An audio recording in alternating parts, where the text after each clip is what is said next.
Well, that's the secret, and that's the thing that people often talk to me about. Hello and welcome to Meet the Coach. I'm your host, my name's Carla, Egan, and today we're going to be talking about the difference between struggle and success. My guest today is Sue Glendenning from The Quantum Results. Sue's been a very successful corporate senior manager, and for the past 15 years, she's run her own coaching business. Welcome, Sue. Good morning. Hello, and thanks for joining us today. Good morning, and it's absolutely my pleasure. Thank you for inviting me. Well, before we jump to our theme of the critical difference between success and struggle, can you share in your own words how you made the transition from a very successful corporate career, which took an unexpected direction into coaching? Can you share with us your journey? Well, thank you. It does seem like a bit of a quantum leap when I look back and I consider what happened over that time. And I spent about 10 years in advertising and marketing, which was very at a senior management level, which was certainly a very interesting world to be part of. And then I was poached, I guess. I was asked to take on a role with a large IT corporation, and it was to start up a new business unit. So that was a super challenge because I had to learn all about the company's processes as well as really understand being a leader and running a team and understanding all the expectations and KPIs and all the things that go with a corporate job. But I loved it. I loved the challenge and so much learning involved, and I think challenges, which has always been a big thing for me. You know, you grab those challenges and you run with them. And then I was offered opportunity to start up another business unit within the company. So I was running two, general manager of both. But that was a huge toll, really, when I look back, probably on all parts of my life. I was just lucky I had a really supportive husband and family. But I think it came to a point, and there were a few things that happened. It just came to a point I decided that it was time to go and it was time for a change. And I needed to stop. So, but it was a case of where to. So I actually left that job, and people were astonished because they said, you probably in a few years think about retiring. This is a great job. They want you to stay. Why on earth are you leaving? But I knew there had to be something better. For me, there was something else. There was something different. So I didn't have another job, if you like, to go to. And that was probably the biggest benefit, because I needed then to start finding my purpose. And that was what I knew had to happen. I needed to find my purpose and my passion, and I found that in coaching. And it was actually my son who suggested that I study to become a coach. So I literally went back to school and I studied and qualified. And from that very first week, I knew that was my path. That was where I was meant to be. And I just loved it. I loved everything about it and all the opportunities and the possibilities, and it just kept opening up and opening up and opening up all the time. So I learned very early to take a risk and take on challenges and just go for it.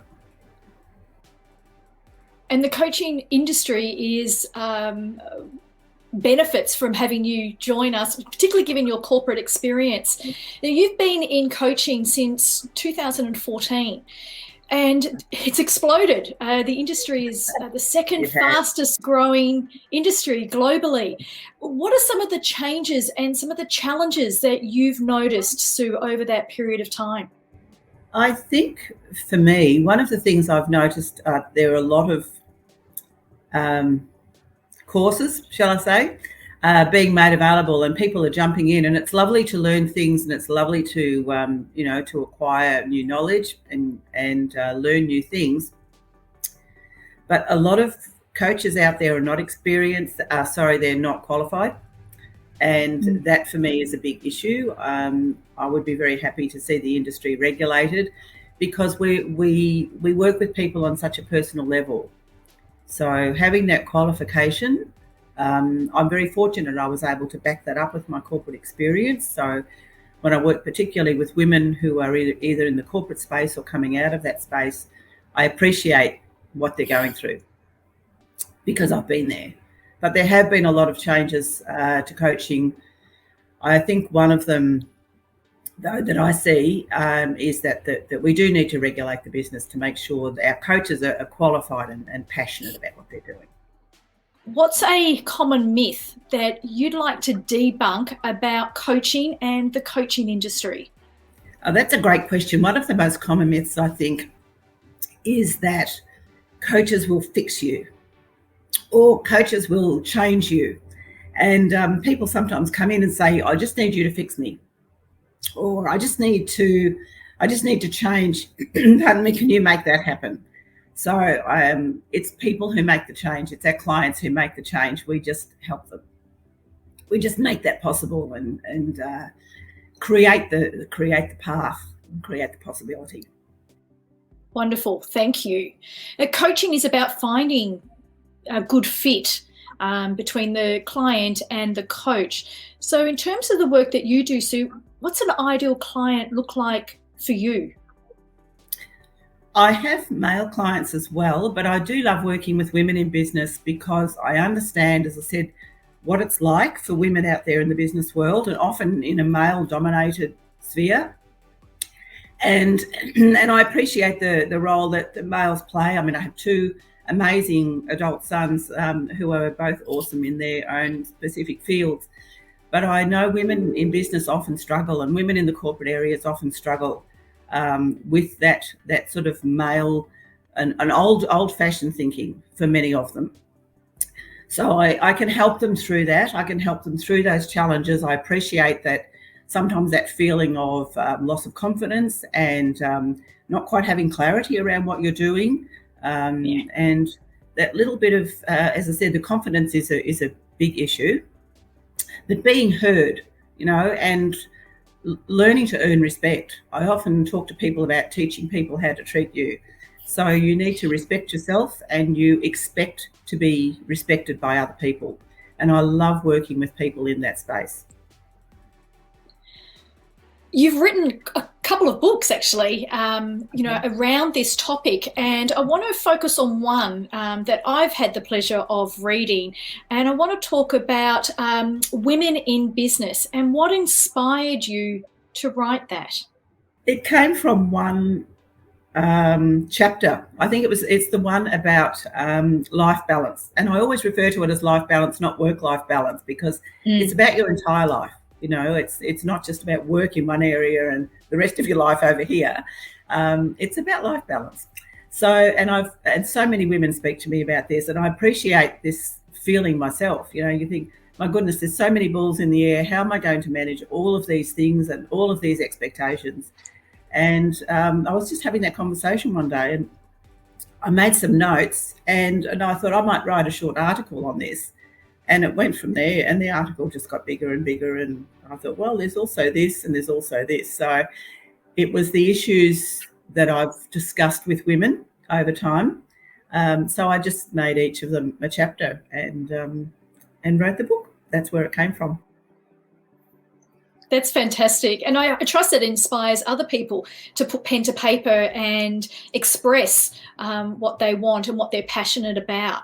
But in your book, you talk about that one critical difference between struggle and success. So I'd love you to elaborate on that, because that is the theme of our interview today. Well, that's the secret. And that's the thing that people often talk to me about. And you know what? That one critical difference is you. It's you. It's how you think and how you feel, and whether or not you're prepared to make the changes that you need to make to get to where you want to be. So it's understanding that a lot of the challenges that you're facing are your own challenges, or they've come from your belief system. So once that's changed, everything else changes. There's only so much you can change in the outside world, but there's an awful lot that you can change within, but that impacts on your results. So your thoughts equal your actions, and your actions equal your results. Most coaches will have learned that at some point. But I think for people to understand that critical difference is you.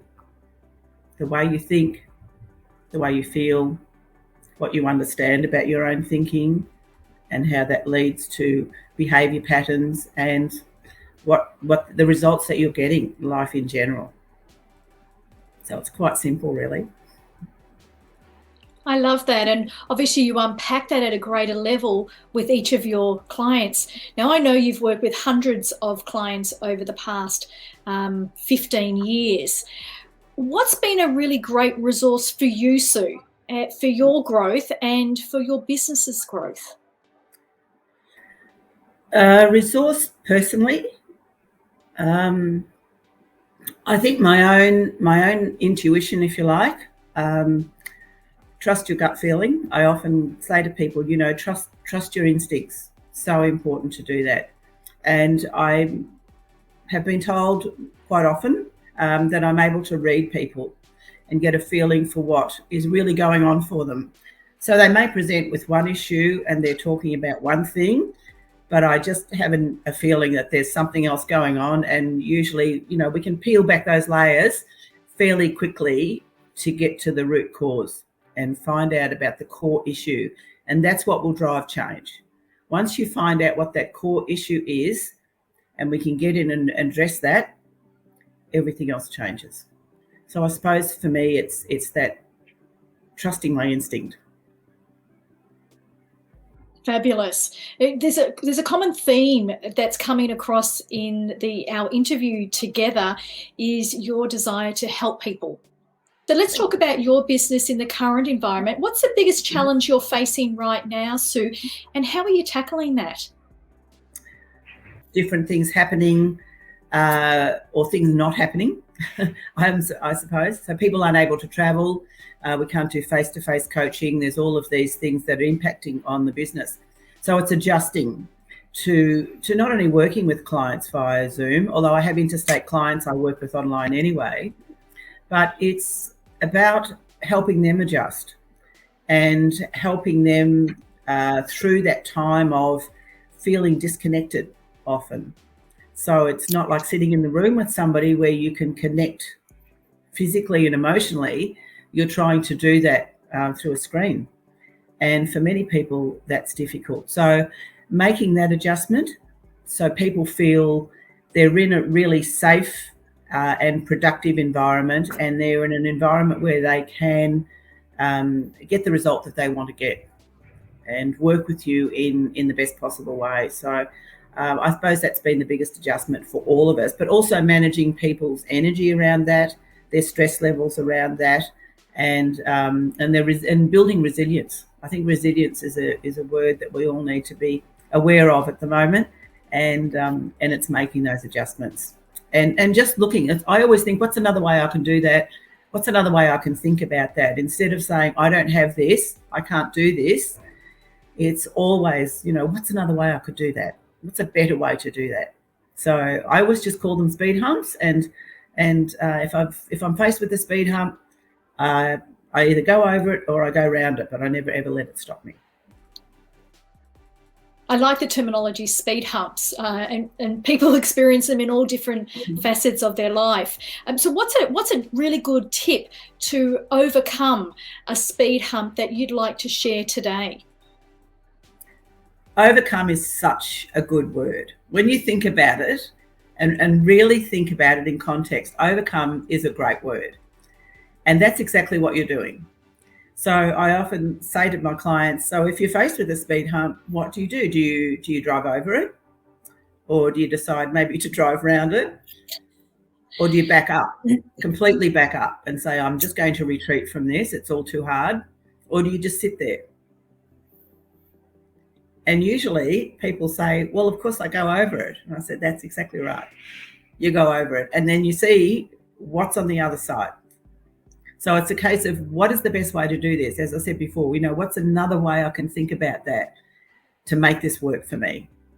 So don't let things stop you. Don't let things become speed humps. So overcoming is an excellent word, because that's exactly what we do.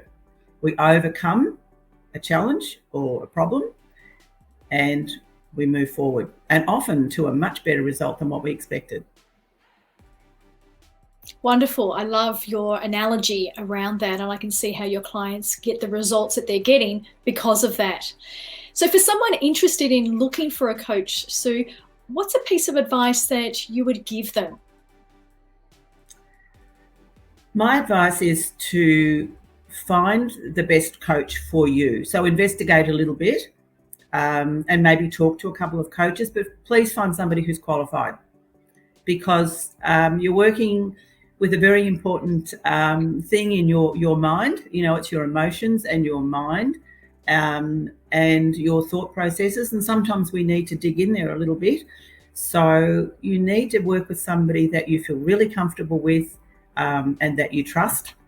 So if you have a coach, for instance, who's offering a strategy session call, or just an introductory call, just to have a chat, to sort of get to know each other, take advantage of that, because it's a great way to have a talk to your coach, get to know them, and you may find that they're not a really good fit for you. So I would suggest talking to a couple of coaches first. Find the person that fits with you, but please find somebody who's qualified. I like that. The decision to decide to get a coach is almost as important as deciding which coach that you choose and finding that right match. What does joining the coaching directory mean to you, Sue, for you and your business? I think this is a wonderful idea. So congratulations on creating it, Carla. It's a great idea, because it helps not just coaches, of course, but it helps people out there in the community to find a good coach. So it is a community of coaches, but it's all different types of coaches. So coaches deal with different things. You have life coaches and leadership coaches and relationship coaches. And so it's a great way to find the right person for you, either by category, and then you can investigate people a little bit more, read about them, find out what they've written, who they've worked with, and then maybe have a conversation with them. So it's a great tool for people to be able to find the right coach for them. But it's also a great tool for coaches. It's a wonderful community for coaches. Wonderful, Sue. And as we wrap up our interview today, what's a key takeaway that you'd like to leave us with? I think a key takeaway is always respect yourself and others, and set an intention. I think I'd love to everybody to consider setting an intention every day around what the day is going to be like for them, and what you're going to make of it. And if it's going to be a challenging day, say, I'm going to find the best possible way through this challenge. Talk to the right person, find the right tool, but set an intention, and always you respect yourself and you respect others. And I think we need to be a lot kinder to each other and our planet. I'm very passionate about looking after the planet and all that we take from it. So I think just respect, and it's all around respect, integrity, and setting an intention to be the best that you can possibly be.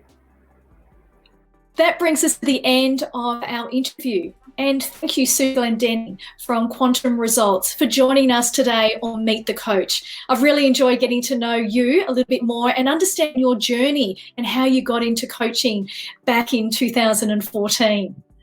As always, thanks for watching and enjoying Meet the Coach. We look forward to catching up with you in our next episode.